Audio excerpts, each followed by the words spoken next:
नमस्कार दोस्तों, कहिए कैसे हैं?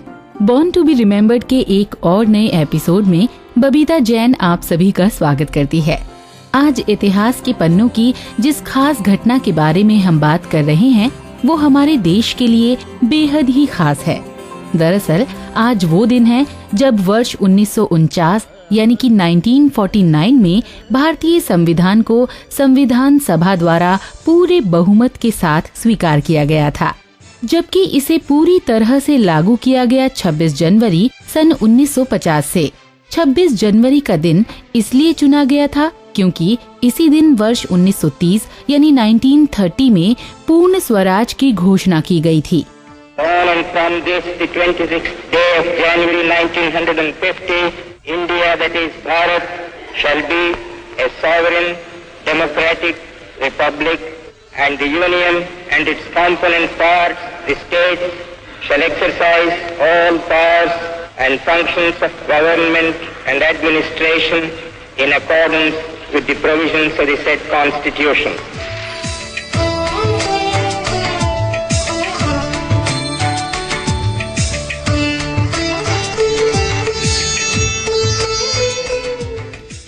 नवंबर के दिन कोई सार्वजनिक अवकाश नहीं होता है, लेकिन फिर भी ये हमारे देश के लिए एक गर्व का दिन है।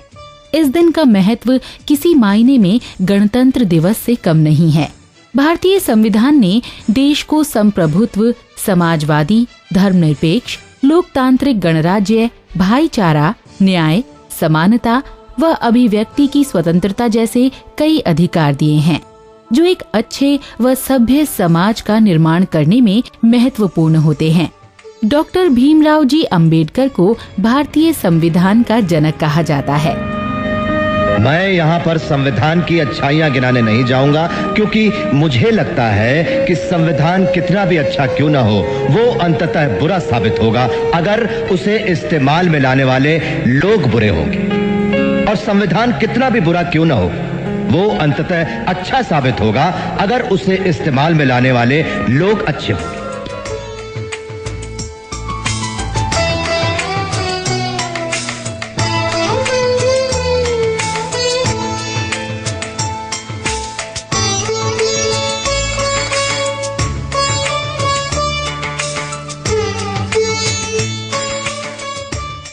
भारत का संविधान यहाँ का सर्वोच्च कानून है, जिसके अंतर्गत सभी मूलभूत राजनैतिक सिद्धांत, सरकारी संस्थाओं का आधार, तरीके, प्रभुत्व और कर्तव्यों तथा नागरिकों के मूलभूत अधिकार, कर्तव्य एवं सिद्धांतों को शामिल किया गया है।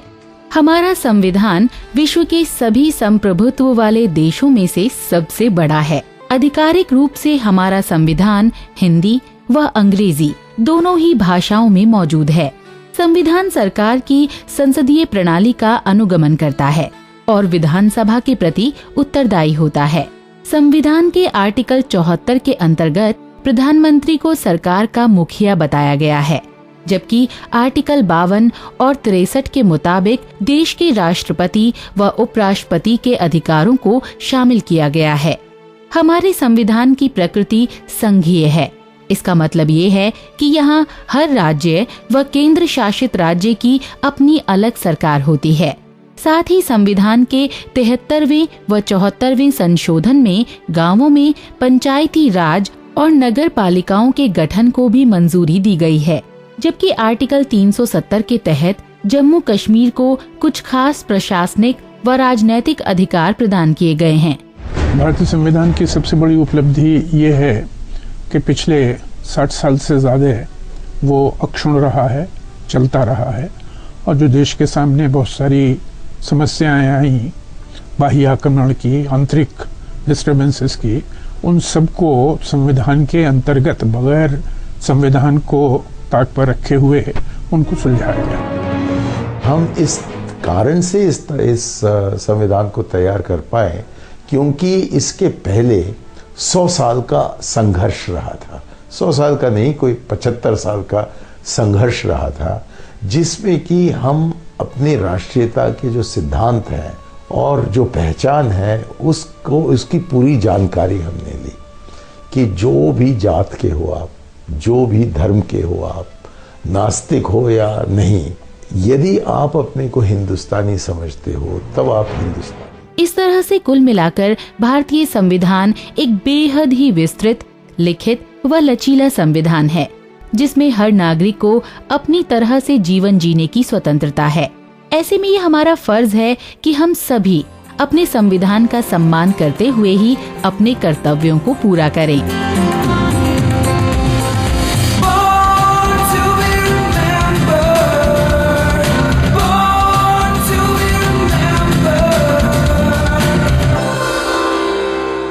दोस्तों, बॉर्न टू बी रिमेम्बर्ड में अब बातें विज्ञान जगत से जुड़ी एक ऐसी शख्सियत की जिन्होंने दूर दराज स्थित गांवों के लाखों बच्चों तक शिक्षा को पहुंचाने के लिए हर मुमकिन कोशिश की। बतौर वैज्ञानिक उन्होंने इस मकसद को पूरा करने के लिए आधुनिक उपग्रह प्रौद्योगिकी का इस्तेमाल किया। वैसे एक बात ऐसी है जो आज की हमारी इस पर्सनैलिटी को सबसे खास बनाती है, और वो है इनका एक वैज्ञानिक से ज्यादा शिक्षाविद होना। इन्होंने देश के बड़े बड़े शैक्षणिक संस्थानों में बच्चों की प्रायोगिक शिक्षा पर जोर देने के साथ साथ व्यवहारिक शिक्षा को ही सफलता का मूल मंत्र बताया है।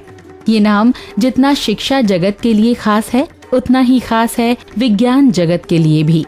मुझे लगता है कि अब तक आप में से ज्यादातर लोग इन्हें पहचान चुके होंगे, और जिन्होंने नहीं पहचाना है उनकी परेशानी हम कम कर देते हैं। दरअसल दोस्तों, मैं बात कर रही हूँ देश के महान विज्ञान संचारक, शिक्षाविद एवं वैज्ञानिक प्रोफेसर यशपाल की। उम्र के जिस मोड़ पर आकर अक्सर लोग घर में रहना पसंद करते हैं, उस उम्र में भी प्रोफेसर यशपाल को ज्यादातर वैज्ञानिक उपलब्धियों और विज्ञान संचार कार्यक्रमों के दौरान देखा जाता है।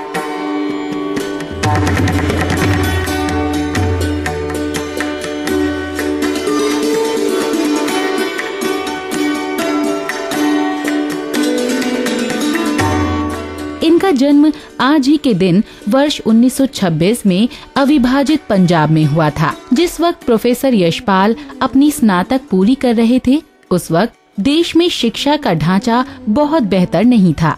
इनका पूरा बचपन बंटवारे की दर्द से होकर गुजरा था। घर छोड़कर किसी नई जगह पर आना और वहां पर शून्य से शुरुआत करते हुए इतने बड़े मुकाम तक पहुंचना अद्वितीय प्रतिभा का ही प्रतीक है।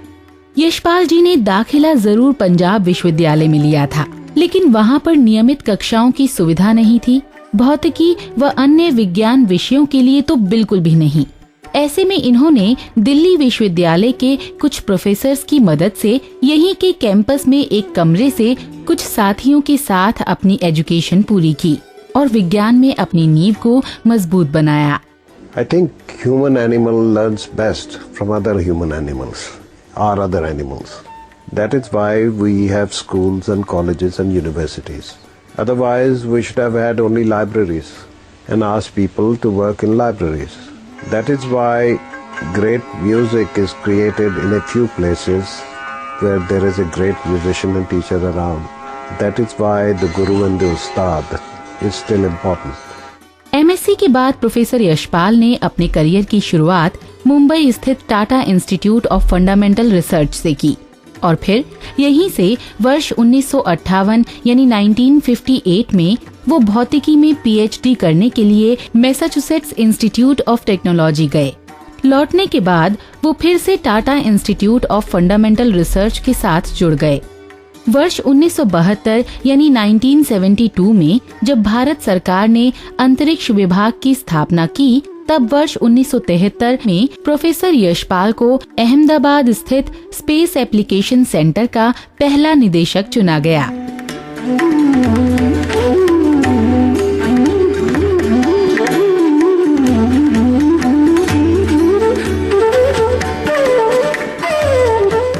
ये सेंटर बड़ा तो था, लेकिन यहाँ पर खाली कमरों के अलावा दूर दूर तक कुछ नजर नहीं आता था। लेकिन एक असली वैज्ञानिक वही होता है दोस्तों, जो राहों को भी खुद तैयार करे। देश विकास के दौर में था, साधन उपलब्ध नहीं थे। ऐसे में प्रोफेसर यशपाल ने संस्थान के एक बड़े से कमरे में एक छोटे से यंत्र के साथ कॉस्मिक किरणों पर शोध कार्यों का सिलसिला शुरू किया, जिसका परिणाम हमारे सामने आया सैटेलाइट इंस्ट्रक्शनल टेलीविजन एक्सपेरिमेंट के रूप में। ये एक प्रायोगिक संचार उपग्रह परियोजना थी, जिसकी मदद से गांव-गांव में शिक्षा के प्रचार प्रसार को बढ़ावा देने में मदद मिली। इस परियोजना के जरिए एक ही साल के भीतर 2400 गांवों तक जागरूकता संबंधी कार्यक्रमों और आम विषयों पर प्रसारण किया गया। Got involved with science education in schools, public schools first, then municipal schools in Bombay, then in rural schools, and one found that whether it's science or education, specificities are important. You couldn't use the same curriculum in municipal schools of Bombay. It's also true that in terms of people we educate, we have not been able to provide proper opportunities to them. Many colleges and universities are very, very poorly equipped. I tend to believe that we have an enormous subterranean education system operating in our country, through which farmers learn how to farm continuously without going to school, how to use new seeds, how to use fertilizer, when to water, when to sell, when not to sell. It is through such a system that jewelers, sonars, people who make our jewelry, learn their craft and their art, which involves engineering and metallurgy and everything. Whole lot of craftsmen make such beautiful things. We don't call them designers because they can't speak English. एक वैज्ञानिक के तौर पर professor Yashpal ने हमेशा देश को अपना 100% योगदान दिया है। उन्होंने अंतरिक्ष विभाग की कई योजनाओं में खास भूमिका निभाई और कई बड़े विभागों की कमान भी संभाली। 1983 में इन्हें योजना आयोग का सदस्य चुना गया। 1984 यानी 1984 में विज्ञान एवं प्रौद्योगिकी विभाग का सचिव, 1986 में विश्वविद्यालय अनुदान आयोग यानी UGC का अध्यक्ष और काफी समय तक ये NCERT के उच्च पद पर भी आसीन रहे।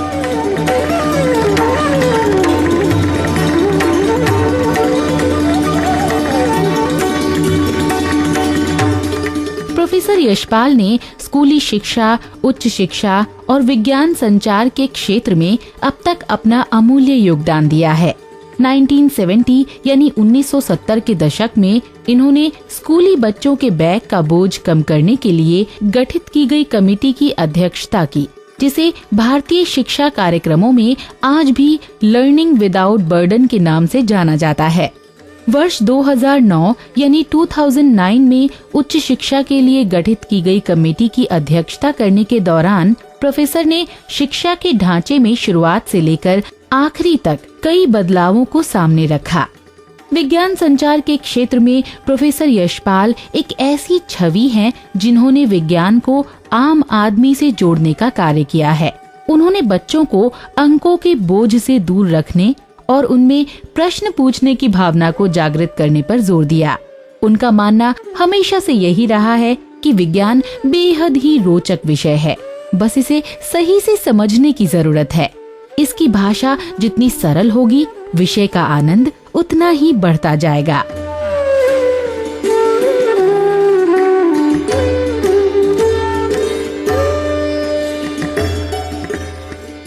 अपने इन्हीं कार्यक्रमों के चलते प्रोफेसर यशपाल दूरदर्शन व आकाशवाणी के अलावा भी लगभग हर तरह के मीडिया के साथ जुड़े दिखाई देते रहे हैं। विज्ञान के लोकप्रियकरण के लिए वर्ष 2009 में प्रोफेसर यशपाल को यूनेस्को के कलिंगा पुरस्कार से सम्मानित किया गया था। इसके अलावा अब तक इन्हें बहुत से राष्ट्रीय व अंतर्राष्ट्रीय पुरस्कारों से भी नवाजा जा चुका है। इनमें से वर्ष 1976 में पद्म भूषण, 1980 में मार्कोनी फेलो, 2011 में लाल बहादुर शास्त्री नेशनल अवार्ड और वर्ष 2013 में पद्म विभूषण से इन्हें अलंकृत किया जा चुका है। देश व समाज के लिए प्रोफेसर यशपाल का योगदान अमूल्य है और आज प्रोफेसर को उनके जन्मदिन पर हर भारतीय के साथ साथ हमारी पूरी टीम भी जन्मदिन की शुभकामनाएं दे रही है।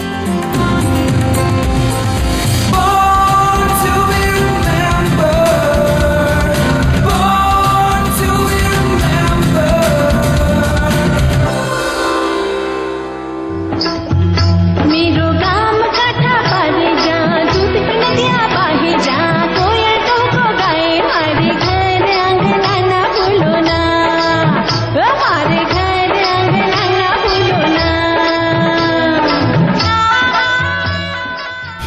क्या हुआ, इस गाने को सुनकर गुजरात की याद आ गई ना? स्मिता पाटिल जी पर फिल्माया गया ये गीत आज भी हम सभी के जहन में ताजा है। और अब हम जिनके बारे में बात कर रहे हैं वो शख्सियत दरअसल इसी दूध के भंडारण से जुड़ी हुई है। इन्होंने घर घर तक दूध को पहुंचाकर देश के ऑपरेशन फ्लड को बुलंदियों तक पहुंचाया। और यही वजह है कि इन्हें आज भी देश में श्वेत क्रांति के जनक अथवा फादर ऑफ व्हाइट रेवोल्यूशन के नाम से पहचाना जाता है। 50 का दशक वो समय था जब दुनिया में भारत को दूध की कमी से जूझते देशों में गिना जाता था, लेकिन ये उस महान शख्स का ही करिश्मा था जिन्होंने इस बात को उलट कर रख दिया और आज भारत विश्व का सबसे बड़ा दूध उत्पादक देश है। नाम को परिचय की जरूरत तो नहीं है दोस्तों, लेकिन फिर भी बताना तो मेरा फर्ज है। और ये नाम है आज ही के दिन 1921 में दक्षिणी भारत के केरल राज्य में जन्मे वर्गीस कुरियन का, जिन्होंने विश्व के सबसे बड़े एग्रीकल्चरल डेवलपमेंट प्रोग्राम को शुरू कर देश में दूध की बाढ़ ही ला दी।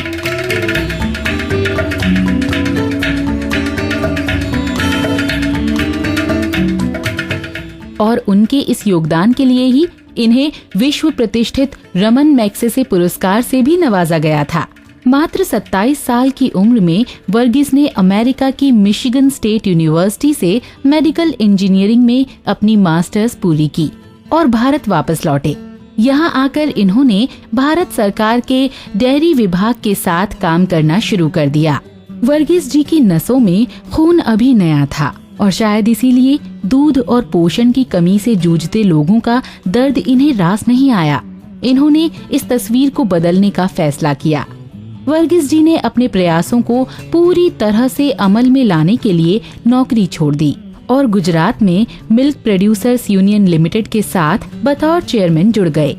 इसके बाद इन्होंने यहाँ पर दूध के भंडारण के लिए एक प्रोसेसिंग प्लांट की स्थापना की और यहीं से देश के सबसे बड़े मिल्क प्रोजेक्ट ने जन्म लिया, जो आज भी पूरे भारत का स्वाद यानी टेस्ट ऑफ इंडिया कहलाता है।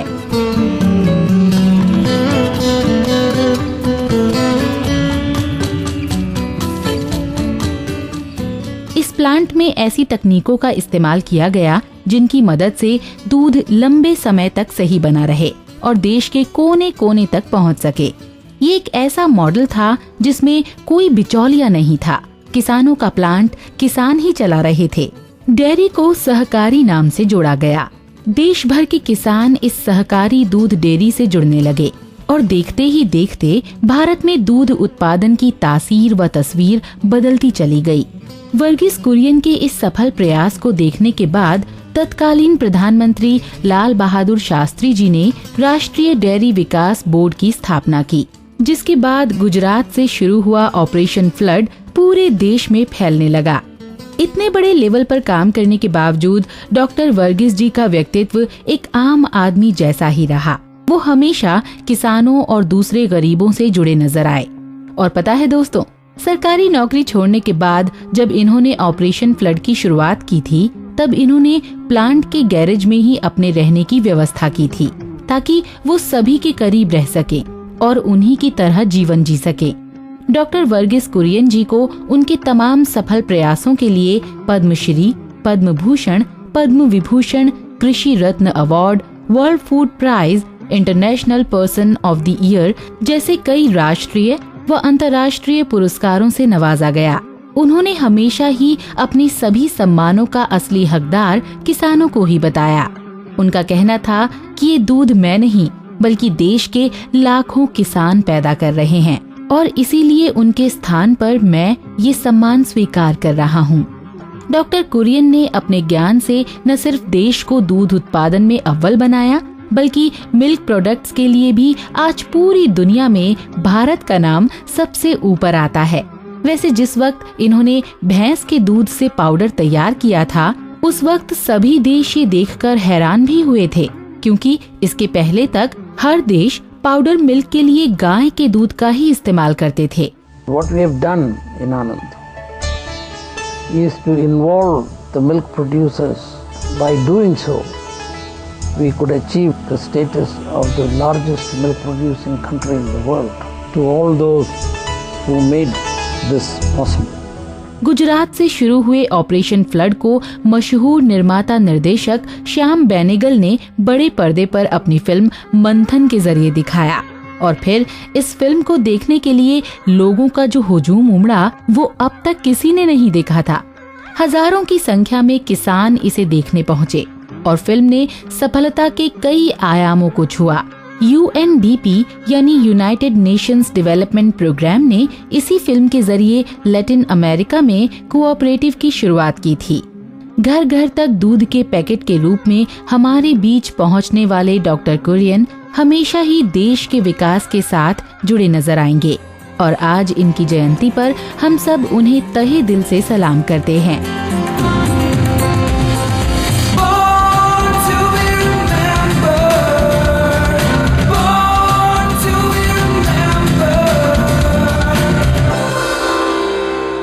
आने वाली पीढ़ियों को जानने दो कि महिलाओं की एकता ही उनकी आजादी का सबब है। दोस्तों, ये कहना था 19वीं सदी की महान अमेरिकन फिजिशियन मैरी वॉकर का। 1865 में अमेरिका के मेडल ऑफ ऑनर से सम्मानित की जाने वाली पहली महिला मैरी वॉकर ही थी और अगले 100 से ज्यादा सालों तक ये खिताब इन्हीं के नाम रहा है। मैरी का जन्म आज ही के दिन वर्ष 1832 यानी 1832 में न्यूयॉर्क में हुआ था। मैरी ने ऐसे समय में अपने जीवन की शुरुआत की थी जब औरतों को बतौर प्रॉपर्टी देखा जाता था। बेहद ही गरीब परिवेश से होने के बावजूद इन्होंने अपने करियर की शुरुआत एक पुरुष प्रधान माने जाने वाले क्षेत्र से की थी और ये क्षेत्र था मेडिकल इंडस्ट्री का। वर्ष 1855 यानी 1855 में मेडिसिन में डॉक्टर की डिग्री प्राप्त करने के बाद इन्होंने बतौर फिजिशियन अपनी प्रैक्टिस शुरू कर दी। लेकिन वर्ष 1861 यानी 1861 में सिविल वॉर शुरू होते ही मैरी ने बतौर नर्स वॉलंटियर काम करना शुरू कर दिया। शुरुआत में कुछ दिनों तक इन्होंने वॉशिंगटन DC के पेटेंट हॉस्पिटल में काम किया और फिर 1862 यानी 1862 में अपनी डिग्री पूरी करने के लिए यहाँ की सेवाओं से कुछ समय के लिए विश्राम ले लिया। लेकिन फिर थोड़े ही समय में युद्ध के बढ़ने के कारण इन्हें वापस लौटना पड़ा। अब मैरी वॉकर युद्ध क्षेत्र में काम कर रही थीं। वो वर्जीनिया के टेंट हॉस्पिटल में घायलों की देखरेख व इलाज करती थीं।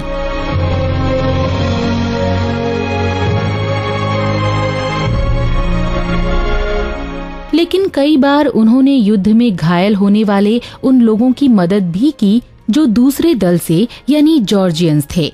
ऐसा करना उनकी ड्यूटी में शामिल नहीं था, लेकिन फिर भी मानवता के नाते उन्होंने हमेशा बेसहारा लोगों की मदद की। वर्ष 1863 यानी 1863 के अंत तक मैरी वॉकर को आर्मी में असिस्टेंट सर्जन नियुक्त कर दिया गया, जिसके बाद अप्रैल 1864 यानी 1864 में उन्हें दुश्मनों द्वारा बंदी भी बनाया गया और फिर कुछ ही महीनों बाद यानी अगस्त 1864 में इन्हें रिहा कर दिया गया। कैद से छूटने के थोड़े समय बाद ही डॉक्टर मैरी को 52वीं इन्फेंट्री में बतौर सहायक सर्जन नियुक्त किया गया। पीड़ितों और घायलों के बीच रहते रहते डॉक्टर मैरी वॉकर इन लोगों के काफी करीब आती गईं और ऐसे में समाज सेवा की भावना का जागृत होना कोई आश्चर्य की बात नहीं थी। उन्होंने एक अस्पताल को सुपरवाइज करना शुरू कर दिया और साथ ही महिला कैदियों व अनाथ बच्चों की मदद करना भी।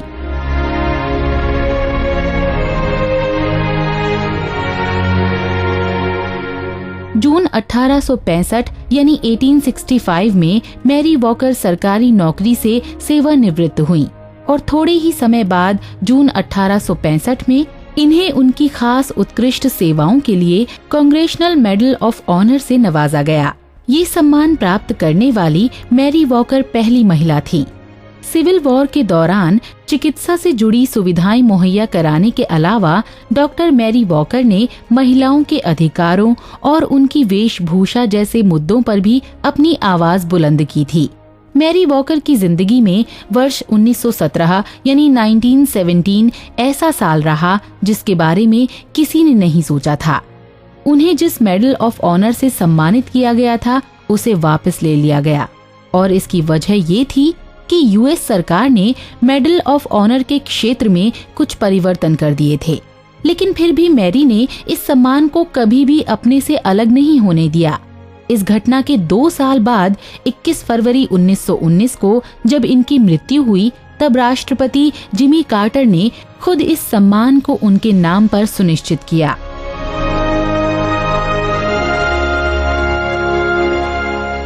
मैरी वॉकर इतिहास की ऐसी महिलाओं में गिनी जाती हैं जिन्होंने अपनी जिंदगी में बुरे से बुरा वक्त देखा, लेकिन कभी भी हार नहीं मानी, और इसीलिए इनके सम्मान में द्वितीय विश्व युद्ध के दौरान एक लिबर्टी शिप का नाम मैरी वॉकर के नाम पर ही रखा गया। उस दौर की किसी महिला के लिए ये सम्मान पाना पूरे विश्व के लिए गौरव की बात है। आज मैरी वॉकर की जयंती पर हमारी पूरी टीम एक सच्ची फिजिशियन, समाज सेविका और नारी उत्थान कार्यकर्ता को हार्दिक श्रद्धांजलि दे रही है।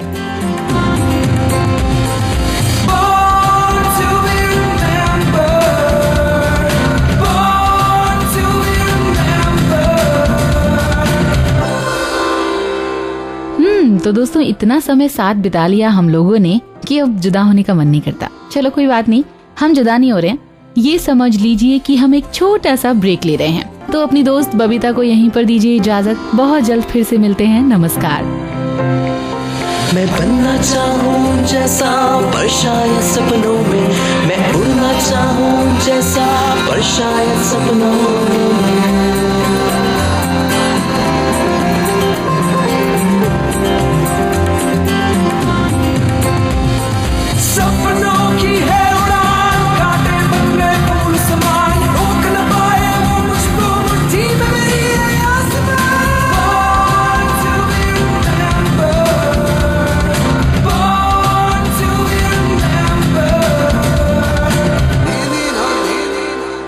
इस कार्यक्रम के कार्यकारी निर्माता जैनेंद्र सिंह,